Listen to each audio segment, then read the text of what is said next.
Administratzaile konkurtsalek prestatu duten likidazio plana Fagorren web orrian dute dagoeneko eskuragai bai Fagorrek eta bai hartzekodunek. Bi aldeek dute alegazioak aurkezteko aukera epaileak behin betiko plana onartu baino lehen. Eta likidazio prozesuaren helburuak zehaztuta, orduan hasiko da enkantea. Erosle gehiagoren zain, bi dira momentuz Fagorren inguruan interesa azaldu duten enpresa taldeak. Algeriako Zebital taldeak egin zuen aurreneko eskaintza globala.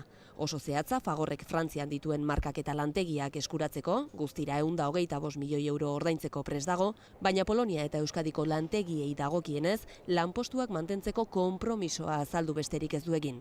CNA Katalanaren eskaintzak ordea, Garagartza eta Eskoriatzako lantegiak ditu helburu soilik. 16 milioi euro ordainduko lituzke eta 80 milioi euroko inbertsioa gauzatu, bai lantegiak berriro funtzionatzen jartzeko eta bai Fagor marka mantentzeko.